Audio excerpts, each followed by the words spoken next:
Hello students, I welcome you all to this lecture where we will continue the derivation of conservation of energy equation.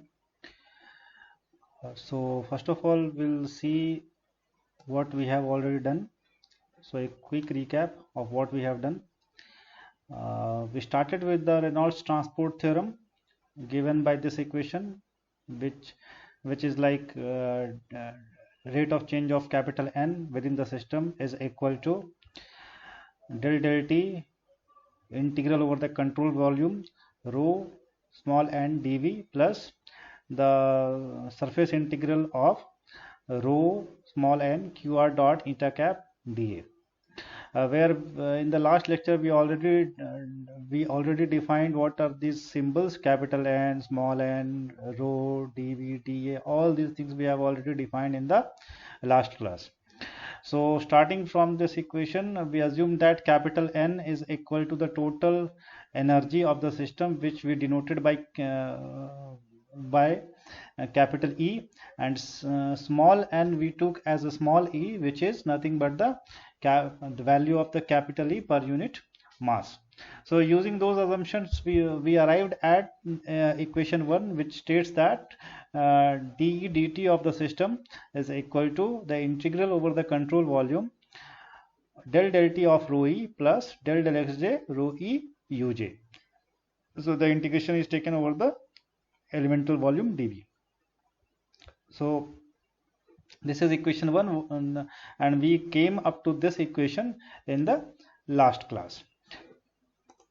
So now we will move ahead and we will continue this derivation. So what we are going to do, we are going to take this term which is inside this inside this bracket. We are going to take this term,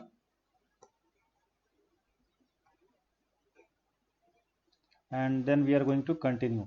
So what we have from this term, we have del T of rho E plus del xj rho E uj. So we apply the product rule on both the terms.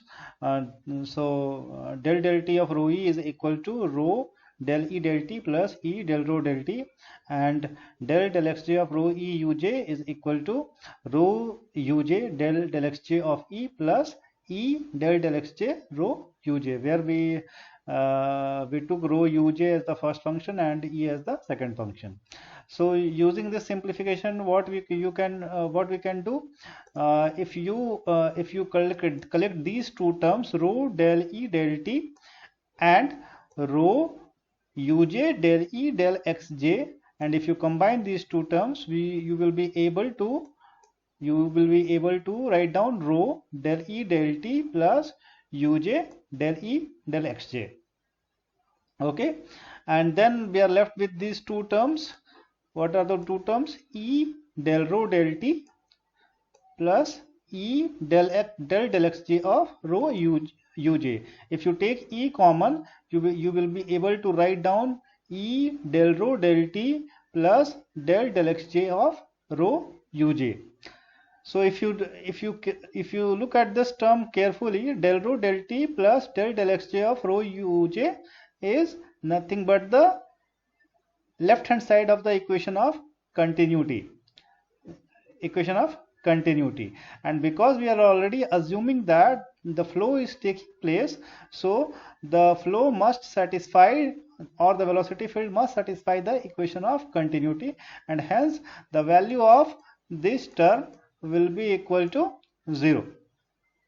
So you can say by using the continuity equation, this can be taken as 0. So what are we left with? We are left with this term only, which is rho into del T of E plus uj del E del xj, and this term inside the bracket, this is nothing but the material derivative of the quantity small e. So therefore you can write down rho into material derivative d dt of the quantity small e.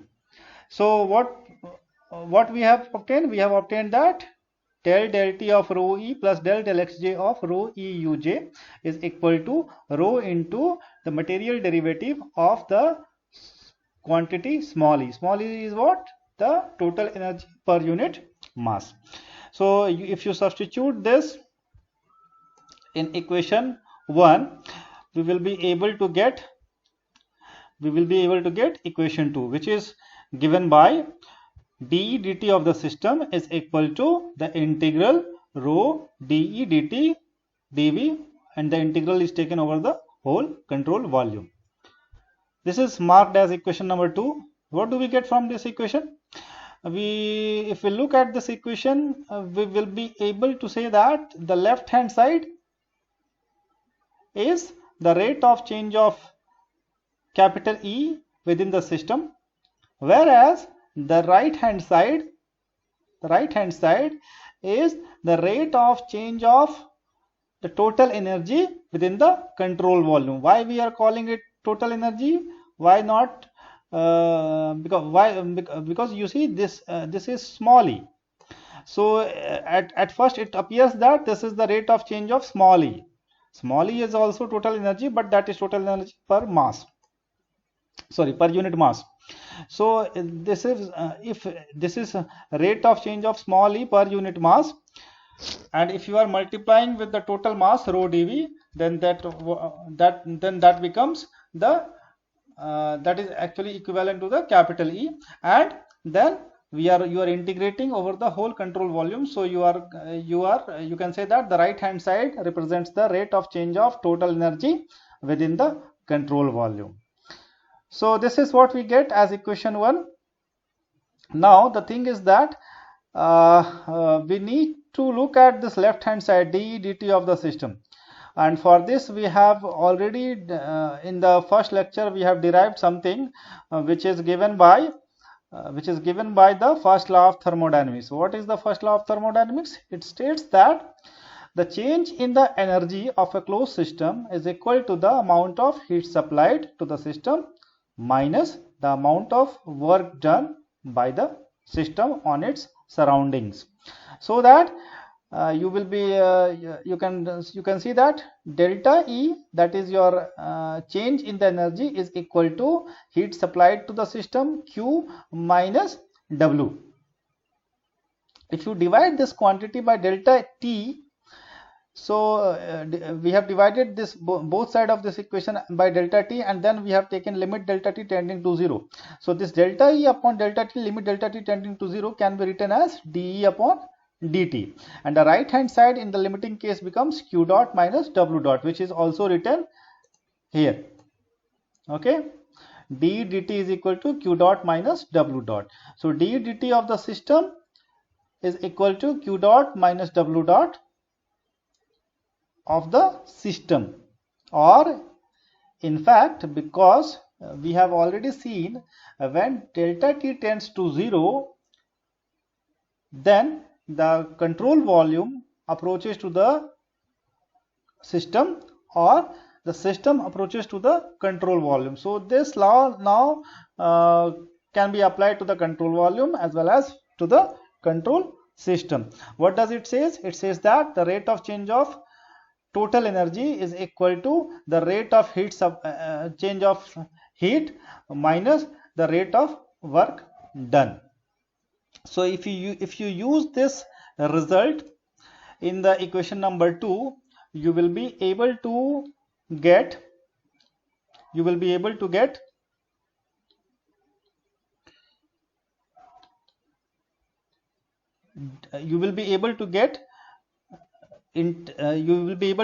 Q dot minus W dot is equal to the integral over the control volume rho d dt of E into dV. The integration is taken over the elemental volume. Okay. Now the thing is that we will have to identify the values of this Q dot and W dot. Q dot denotes the rate at which heat is supplied to the system, and W dot is the rate of work done by the system. So let us first come to the Q dot. So Q dot is equal to the volumetric heating plus the surface heating. What is volumetric heating? Volumetric heating is something is some kind of heat generation within the whole volume of the control volume.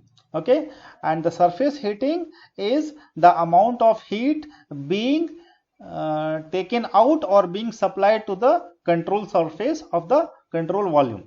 So what we are writing here, we are writing the let us suppose the Q triple dash is the rate of heat generation per unit volume, and small q triple dash is the rate of heat flux per unit area. So if capital Q, see, this is just a symbol q triple dash which denotes the rate of heat generation. It does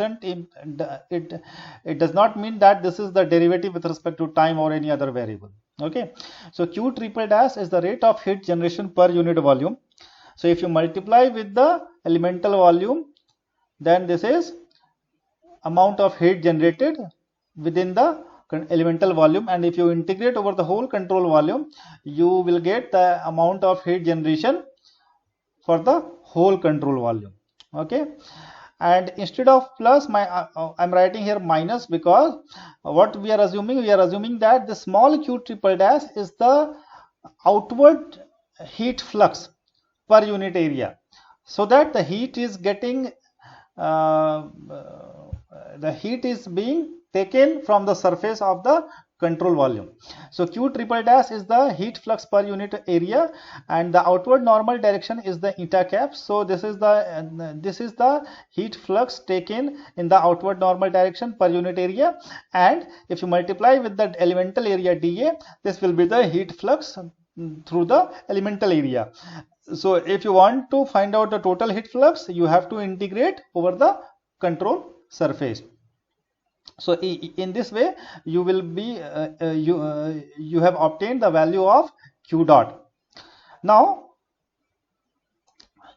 as we are doing frequently, to convert this this surface integral into a volume integral, what is required? We need to apply the divergence theorem. So if you have applied the divergence theorem here, you will be able to write down q dot is equal to the integral over the control volume q triple dash dv minus divergence of small q triple dash dv, and now the integral becomes over the control volume. So if you combine these two, you will be able to obtain this value. Q dot is equal to integral over the control volume capital Q triple dash minus del del xj of qj triple dash dv. This is in the index notation. We have written this divergence of q triple dash in index notation like this. Now what is left? Next term is w dot, that is the rate of work done. The rate of work done. So how can you do any work? The work done is due to the forces that are acting. What type of forces are acting on the control volume? Two types of forces are acting on the control volume: the body force and the surface force. So we need to count these two forces, and we need to find out the work done due to these two forces, and then we need to find out the rate of work done due to these two forces. Okay, so the work done term w dot is equal to what we are assuming. Let us assume that Bi is the body force per unit mass. If you multiply this Bi with the mass of the elemental volume rho dV, that means the total body force on the elemental volume. And what is the definition of work? The definition of work is force into displacement. Force into displacement. And if you are interested in writing the rate of work done, then what you need to do, you need to divide this by tu. I'm roughly explaining this. So if you divide this by t, it means you will be able to write down this force into some kind of volume, velocity q. Okay, so if you take the dot product, you will be able to write down bi ui in index notation. Is that okay? So rho bi ui dv is the rate of work done due to the body forces. Now let us come to the next force. What is the next force? The next force is the surface forces. Surface forces are denoted by tau I. So tau I is the force per unit area. If you multiply that tau I, if you take the dot product with the eta cap of that tau I, that is actually the force per unit area in the outward normal direction, and if you multiply with the elemental area, that becomes the force on the elemental area in the outward normal direction, and if you multiply with the velocity ui, you will be able to find out the rate of work done due to the surface forces. Okay, so again this is surface integral. In order to convert this into a volume integral, we will apply the divergence theorem, and using the divergence theorem you can write down this term like this, and if you combine after writing this in the index notation, then you will be able to write down w dot is equal to integral over the control volume rho bi ui plus del xj of tau ij ui dV. Okay, so this is the simplification of the rate of work done term. So now we have obtained q dot as well as w dot. The next thing is to substitute these two in the equation number 2 along with the help of this d dt of the system is equal to q dot minus w dot. So if you substitute these two in the equation, you will be able to write down the integral over the control volume rho dE dt dV is equal to integral over the control volume q triple dash. So these two terms are from the q dot term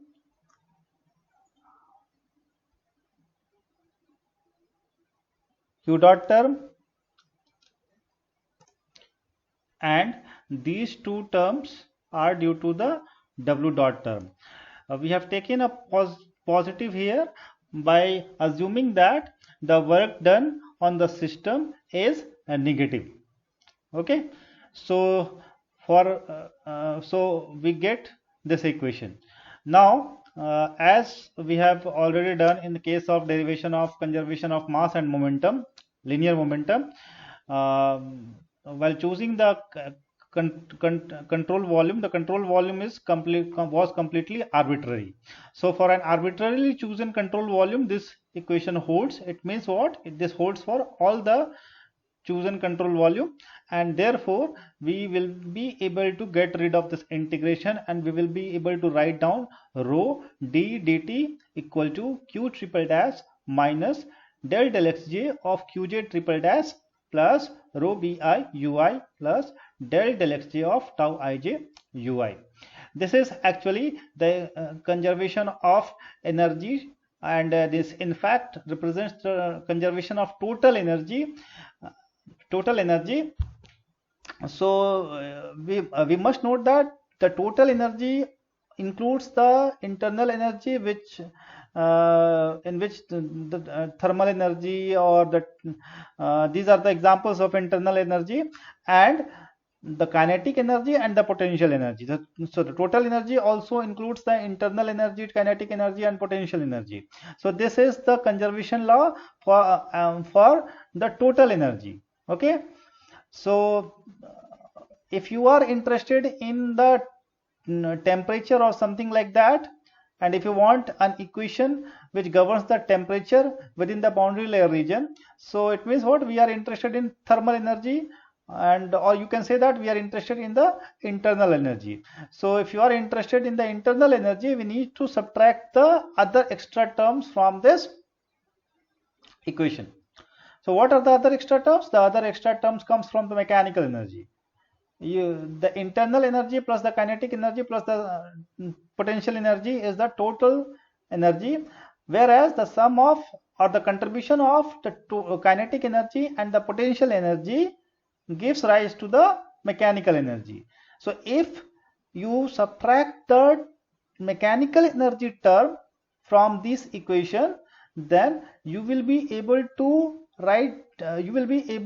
find an equation which will give you the conservation of internal energy, and that is our next target. So what we want to do, we want to subtract the mechanical energy term from this equation 3. Okay, so this is this equation we can further write down in the form of equation 4 by applying the product rule to the last term of equation 3. We must also note that equation 3 is in equation 3, the left hand side is the rate of change of total energy, whereas in the right hand side the first term denotes the volumetric heating. The next term, that is del xj of qj triple dash, is the surface heating, plus the third term rho bi ui is the work done due to body forces, and the last term is the work done due to surface forces. Okay, you need to remember these terms, because when you analyze the physical problems, you will be able to mention these terms, or you will be able to identify which forces are present in which terms. Okay, now if you apply the product rule on this last term, you will be able to write down equation number 4. Why we are writing in this form? Just to find out the conservation law in term for the internal energy. Okay, so let us mark this as equation number 4 and proceed further.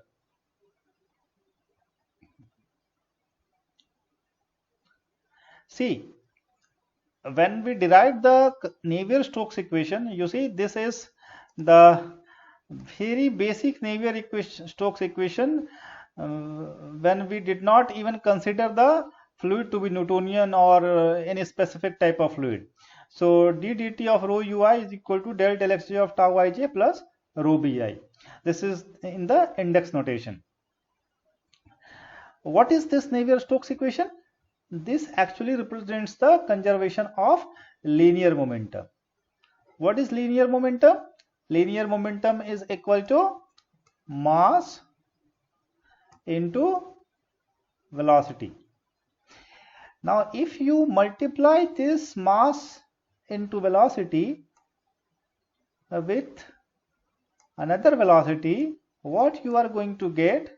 You are going to get something which is mv square, and this mv square is nothing but a measure of your kinetic energy, or you can say it is a measure of the mechanical energy.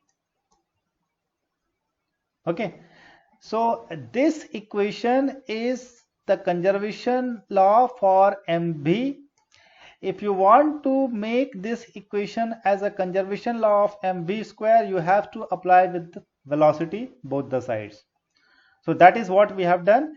We have multiplied with ui both the sides. Ui d dt of rho ui equal to ui del tau j del xj plus rho ui bi. We have multiplied with the velocity and we have obtained equation 5. What is this equation 5? This equation 5, you can say that this is conservation law for mechanical energy. Now we already have the conservation law for total energy, equation number 4. We have the conservation law for the mechanical energy, that is equation 5. If you subtract equation 5 from equation 4, you should get a conservation law for the internal energy. So your left hand side of equation 4 is rho dE dt. What is this? This is the rate of change of total energy. Here the left hand side is rate of change of mechanical energy. If you subtract the left hand side with the left hand side, you should get rate of change of internal energy, and that is what you have, rho di dt, where I stands for the internal energy. In the right hand side, if you look, ui del tau j ui del tau ij del xj and ui del tau ij del xj gets cancelled. Rho bi ui and rho ui bi gets cancelled. So what do you left with? You are left with q triple dash minus del qj triple dash del xj plus the last term tau ij del ui del xj. Tau ij del ui del xj. This is your equation number 6, and you can say that this equation is the equation of conservation of internal energy. Okay, so now you can see that the rho is outside the material derivative, and therefore this equation is in non-conservative form. You can recall that the Navier-Stokes equation also we derived in two forms, or we presented in two forms. The first one was the conservative form and the next one was the non-conservative form. So this is the non-conservative form where rho is outside the material derivative. If you want to write down this in the conservative form, rho you have to take inside the material derivative. Okay, so you have to write something like ddt of rho I. So let us do that. Let us convert this equation into the non-conservative form. So for that we start with rho di dt and we write down rho, and using the definition of the material derivative, we can write del t of I plus uj del xj of I plus, so this is your material derivative of small I plus I into del rho del t plus del xj rho uj. From where you are getting this term? You see, this term is nothing but equation of continuity, and this should be 0. So if this is 0, there is no harm in adding this term in this equation. Okay. So now if you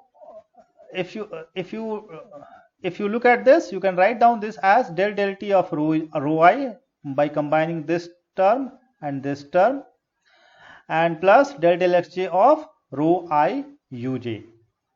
This is your equation number 7. So what you have done, you can write down this as, you can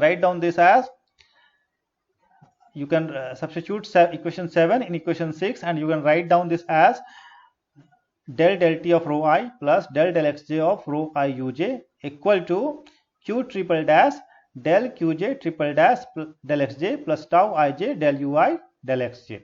This is the conservative form of the conservation of internal energy. Okay, so if you look at the terms, we already know what are the terms. The last term is quite important here, this tau ij del ui del xj. What is tau ij? It is stress tensor. What is del ui del xj? Del ui del xj is the rate of deformation. Okay, so we already know that the rate of deformation is differently related with the stress for different types of fluids, or you can say that based on the constitutive relations of the shape of the fluid, you can simplify this term. So you can say that equation 8 is a general form of energy equation which is valid even for the non-Newtonian fluids, and for different types of fluids the contribution of this tau ij del ui del xj term is different. Okay, this term actually represents the viscous heating. This is some kind of force, and this is the deformation. The force into deformation is some type of work done. So this term can be treated as the work done by the or work done due to the shear forces. Okay, and or you can say work done by the viscous forces, and this is known as viscous heating. And due to this work done, there will be some contribution of energy in the flow field, and this is known as a viscous heating term or a viscous dissipation term. Okay, so we stop here and we will continue this derivation in the next lecture. Okay, goodbye.